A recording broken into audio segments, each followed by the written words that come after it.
Hey, this is Ed, your landscaping coach, live here in San Gabriel Valley, Pasadena, California.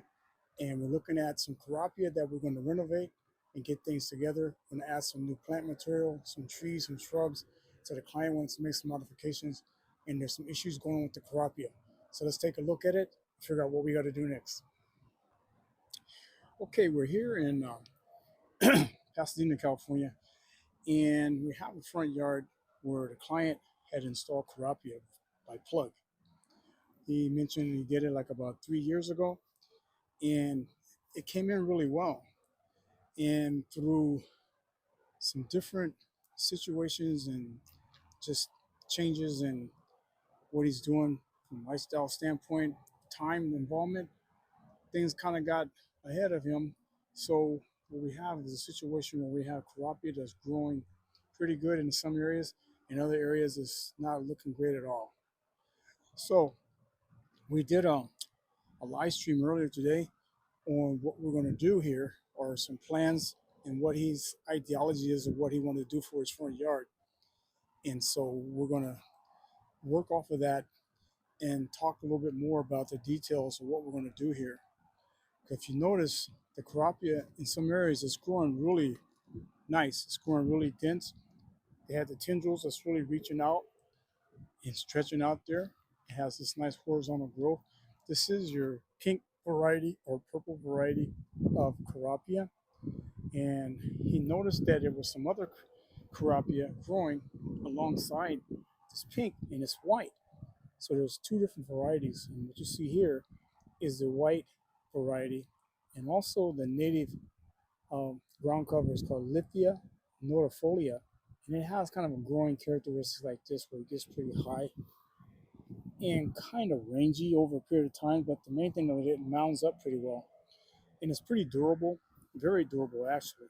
But it has more of a higher growth pattern and um, characteristic rather than your pink. As you can see, it's a lot lower. It grows closer to the ground, and you have a lot lower profile from the standpoint of your Kurapia. So that was one thing that he pointed out.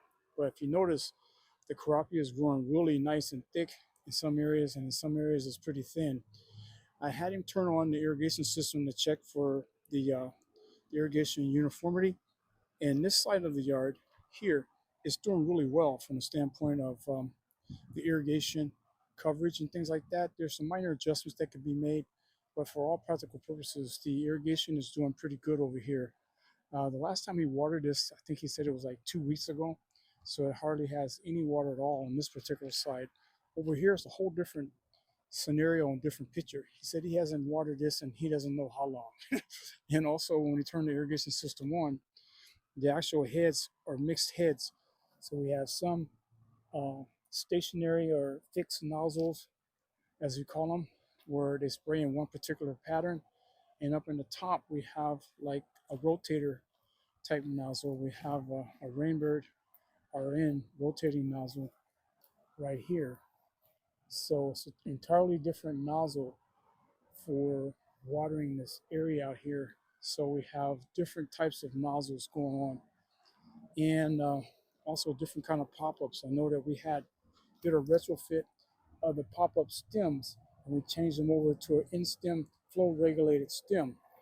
These stems are manufactured and invented by um, Ted Sirkin of Valvet Systems out of Woodland Hills, California. And what these stems do is they're all pressure regulated when they come out of the manufacturing facility. They're all pressure regulated. And at this site, there's a really high water pressure.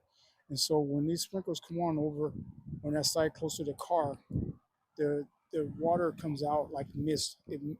It's called volatilization. So the water looks like a steam room almost from the standpoint of the amount of misting that's happening with the sprinkler heads. With the instant flow technology, we're able to control the volume of water that comes through.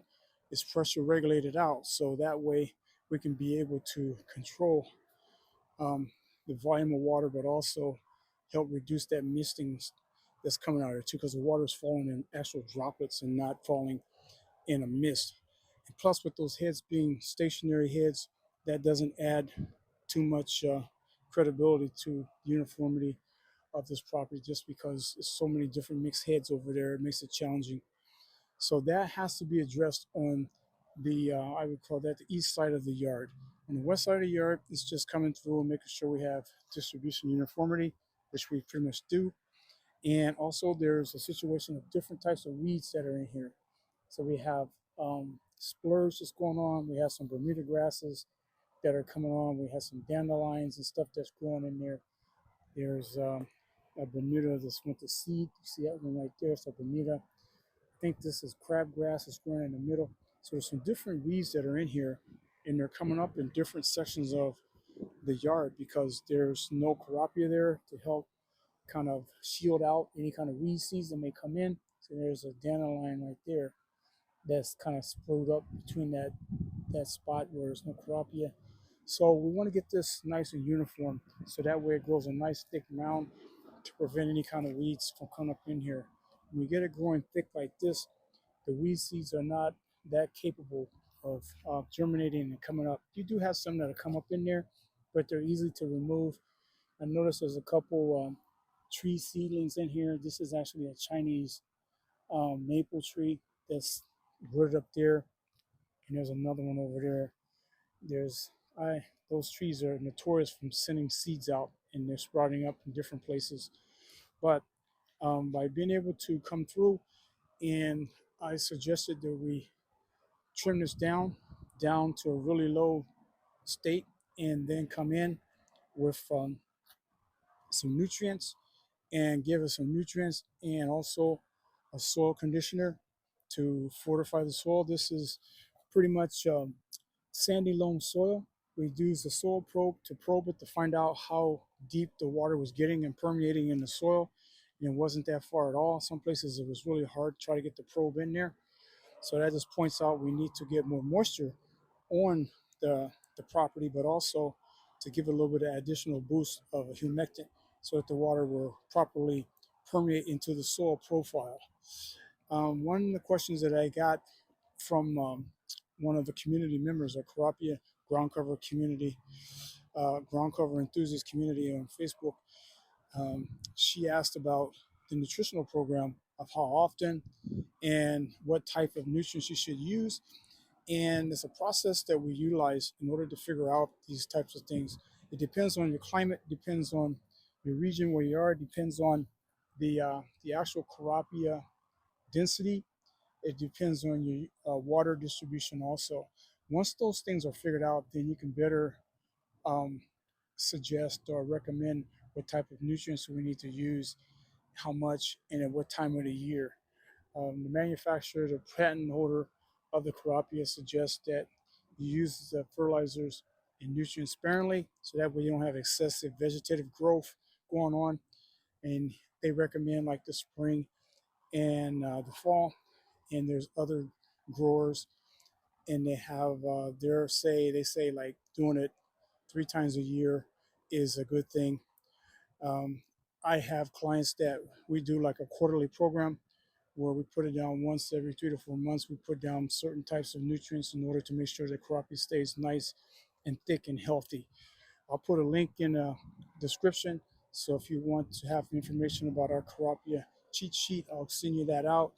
Just put cheat sheet or Kurapia inside the comments. Put Kurapia inside the comments, and I will get you out a Yardie Nation cheat sheet. And also, you can put Kurapia in the subject line if you're going to send me an email at edward@yourlandscapingcoach.com, and I'll get that cheat sheet out to you to tell you a little bit about our nutritional program that we incorporate with some of my Kurapia clients. But we're going to utilize a process out of that program here in order to revive this Kurapia and get it up and healthy and make sure everything is right as we move into the fall, because things will start slowing down from the standpoint of the Kurapia going into a semi-dormant state. And so we need to start doing some things right now when it's still pretty warm. It's been pretty hot here in the Pasadena and the San Gabriel Valley in the 90s and probably in the hundreds. And so we want to take advantage of this heat and take advantage of the opportunity to do the renovations. Also, the client is going to cut out some of this area, probably like 4 to 5 feet, so that he can put in, he wants to widen the planter beds. He has a couple of trees that he wants to put in here Here's one right here, and then there's another one down the other side over there. So he wants to be able to plant those trees out here, but also add more plants and stuff in the front of his house. So that's a good thing, because a lot of these tendrils that are here that are creeping into the planter bed, we can be able to utilize some of these in the bare areas that are in different spots of the yard, especially when he starts digging out the Kurapia in order um, to expand the planter bed area. We'll have a lot of extra divots that we can put in different areas.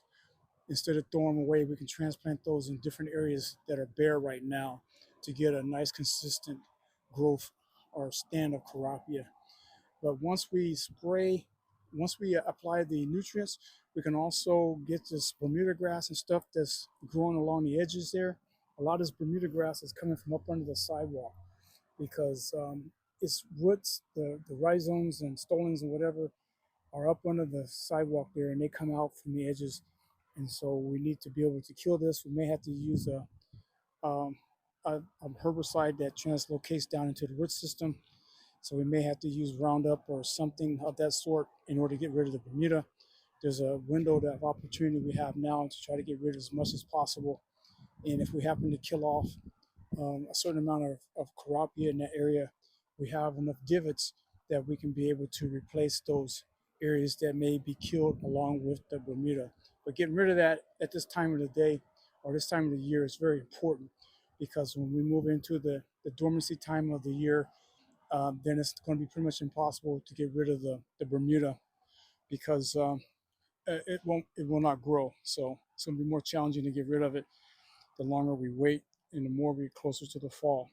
So it's important. The timing is important to get everything together, to get things cleaned up, and to get things underway so that we can have a good stand as we move into the fall and then eventually into the spring.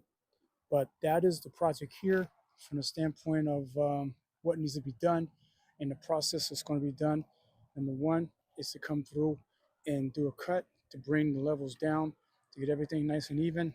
Number two, to come in and put some nutrients down in order to get everything stimulated and growing, because the crop is going to want to repair itself from the cutting. Uh, and also the grasses and weeds that are in here want to repair themselves. And with the nutrients, they're going to be really happy, thinking that they got a long life ahead. And then once we get the stands up, we'll come through with selective or like a bioherbicide on some of these weeds. And also we'll utilize a herbicide that has um, a product in it that'll kill it from the root up, systemic type of herbicide for the Bermuda grasses, and get those killed off. Then we'll start doing the construction for widening the planter beds so that the client can be able to plant his trees. And then those divots that come out of the planting or the area that we dig out, we're going to use those divots in these areas out here that are bare. And then we'll do some moisture management product also for the soil, and some soil conditioners to help increase the biological activity of the soil. So that way we have all the ingredients there that we can possibly supply for the Kurapia to thrive and to revive itself. So that's pretty much the gist of our live stream today, and a little bit of a rehash. In the comments, let me know if you found this information to be helpful for you, especially you Kurapia owners or those that are thinking about purchasing and installing Kurapia. Be sure to subscribe if you haven't already subscribed to the channel. Hit the notification bell so when videos like this come out, you can be able to put in your comments and let me know what you think. And please share this video with other friends and colleagues that are considering Kurapia, because I know, like here in Southern California, there's quite a few water districts that actually allow you to install this and get a rebate on it. So there you go. Yardie Nation and viewers for the first time, this is Ed Wallace, your landscaping coach, signing off for now, and let you know that the Yardie Nation is here, and our mission is to educate, encourage, and empower you to do your best in your landscaping, whether it be business or whether it be at your home. See you in the next video.